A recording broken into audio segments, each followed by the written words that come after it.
जो लोग अपने जिह्वा के स्वाद के लिए, शरीर के पोषण के लिए, विटामिन और प्रोटीन के नाम पर पशु को मारकर उसके मांस का भक्षण करते हैं, पशु पक्षियों को मारते हैं, ऐसे प्राणियों को यमराज के दूत कुंभीपाक नाम के नरक में ले जाते हैं। कुंभीपाक नाम के नरक में तप्त तैले परिरंधयन्ति, खौलते हुए तेल के कड़ाहे में डाल करके उसका रंधन करते हैं, उसको पकाते हैं।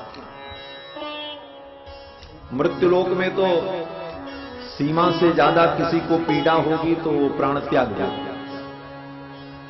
जितना दुख सहन करने की क्षमता है वहां तक दुख सहन करेगा, और सीमा से ज्यादा दुख होगा तो प्राण निकल जाएगा। और जब प्राण निकल गया, अब उसके शरीर को चाहे तुम पीसो, चाहे कूटो, चाहे जलाओ, अब तो उसको कोई पीड़ा नहीं। लेकिन उस पाप के कारण तुम्हें कितनी पीड़ा मिलेगी। बोले नरक में प्राण नहीं निकलता। यहां तो है कि ज्यादा पीड़ा होगी तो मर जाएंगे, फुर्सत मिलेगी, लेकिन वहां ये फुर्सत नहीं मिलने वाली। इसीलिए भगवान ने नरक की अलग व्यवस्था की। लोग कहते हैं कि भगवान ने यही नरक बना दिया होता तो लोग देखते तो पाप से बचते। बोले उतना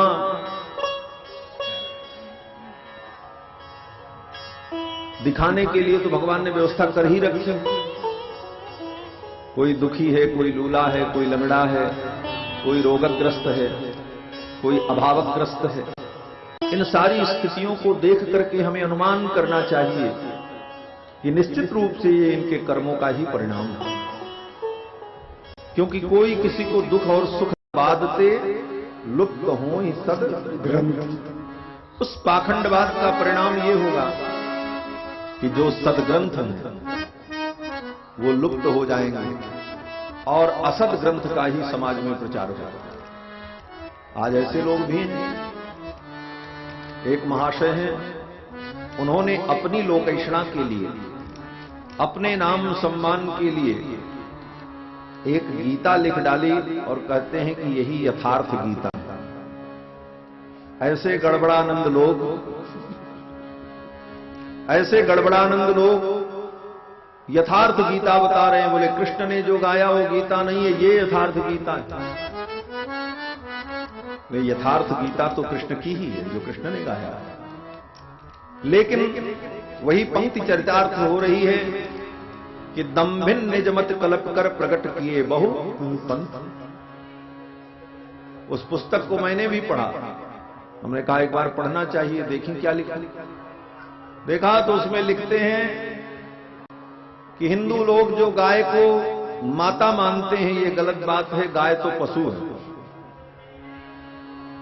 जैसे सब पशु हैं उसी प्रकार गाय है, इसलिए गाय में कोई देवत्व तो नहीं है, इसलिए गाय को देवता मानना गलत।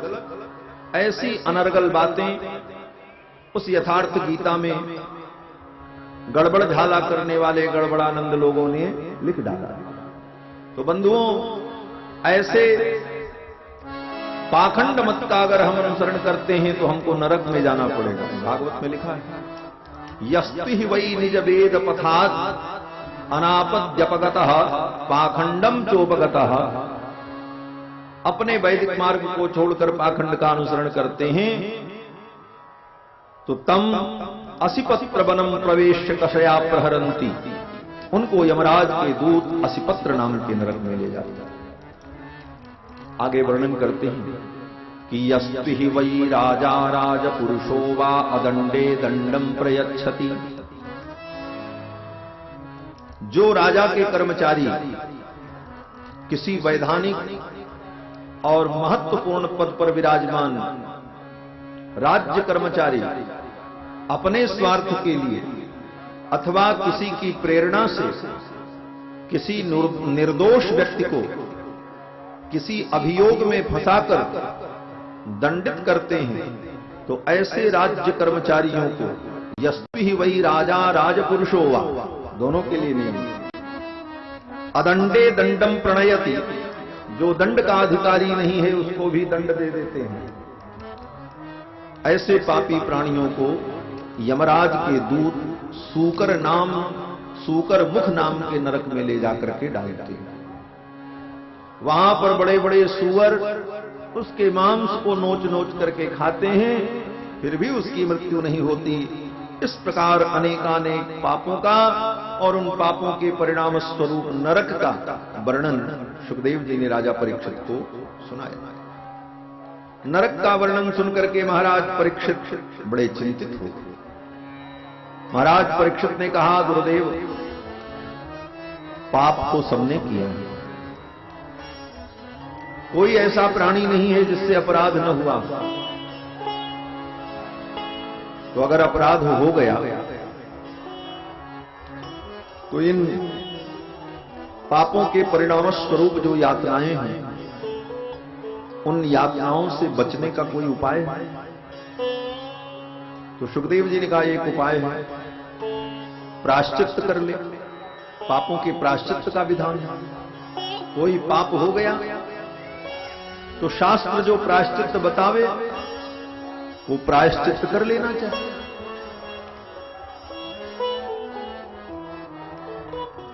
तो राजा परीक्षित कहते हैं कि प्रायश्चित्तमथो पार्थम मन्ये कुंजर शौचवत। हे गुरुदेव, प्रायश्चित भी तो कुंजर शौच के समान है। कुंजर शौच का मतलब हाथी का स्नान।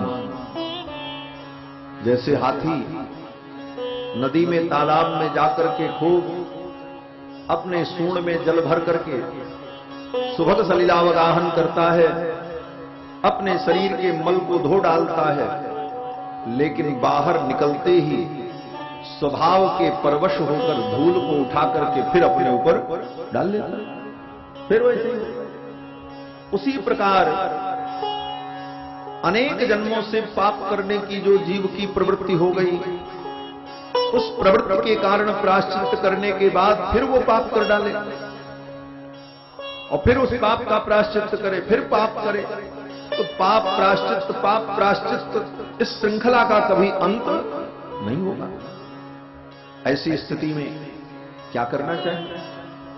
तो सुखदेव जी कहते हैं, राजन, एक उपाय है। क्या?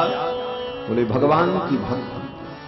केचित् केवलया भक्त्या वासुदेव परायणाः अधम धुन्वन्ति कार्ष्णेन निहारमिव भास्करः। केचित् केवलया भक्त्या, कुछ लोग केवल भगवान की भक्ति के द्वारा अधम धुन्वन्ति कार्ष्णेन, अपने संपूर्ण पाप को धुल डालते हैं। उनके सारे पाप धुल जाते हैं भगवान की भक्ति के द्वारा। किस प्रकार से? कहते, निहारमिव भास्करः। जैसे भयंकर कुहरा हो, अंधकार हो, लेकिन सूर्य भगवान की किरणें आ जाएं तो भयंकर से भयंकर अंधकार एक क्षण में समाप्त हो जाता है। निहारमिव भास्करः, जैसे अंधकार की सत्ता पूरी रात रहती,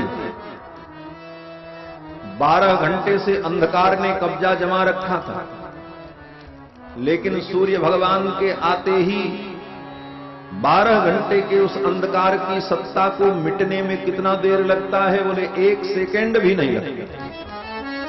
उसी प्रकार अनंत अनंत जन्मों से जो पाप की सत्ता हमारे अंतःकरण में विराजमान है, अगर भगवान के भक्ति का प्रकाश हमारे जीवन में आ जाए तो अनंत अनंत जन्मों के पाप का वो पुंज विनष्ट हो जाए। अघम ध्वन्वन्ति कार्ष्णेन निहारमिव भास्करः।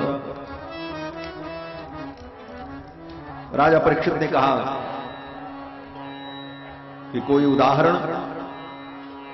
तो सुखदेव जी एक उदाहरण सुनाते हैं कि कान्य कुब्जे द्विज कश्चित् दासीपतिरजामिलः नाम्ना नष्ट सदाचारो दास्या संसर्ग दूषितः।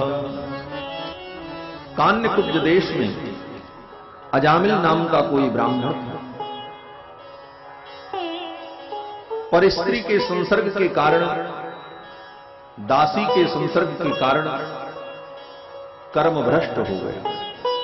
नामना नष्ट सदाचारो, उसका आचार विचार सब नष्ट हो गए। समस्त प्रकार के पाप कर्म वो करने लगा। उसकी कई संतानें थीं। सबसे छोटा पुत्र जो था उसका नाम नारायण रखा था उसने। जीवन भर उसने पाप ही किया।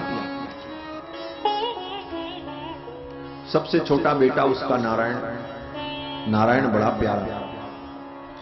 कहीं से भी वो अजामिल आता तो अपने बेटे नारायण को बुलाता। बालो नारायणो नामना पित्रोश्च दयितो भृशम। तो बहुत प्रिय था अपने पिता का। अजामिल अपने बेटे नारायण से बहुत प्रेम करता। कहीं से आवे तो बुलावे, नारायण भोजन लाओ, नारायण पानी दो। इस प्रकार बार बार नारायण नारायण नारायण उच्चारण करने से उसके पाप धीरे धीरे नष्ट होने लगे। ये भगवान नाम की महिमा है। भगवान का नाम परम पवित्र और दिव्य है। चाहे जान करके चाहे अनजान में, किसी भी प्रकार अगर प्राणी भगवान के नाम का उच्चारण करता है तो भगवान का नाम उसके पाप को नष्ट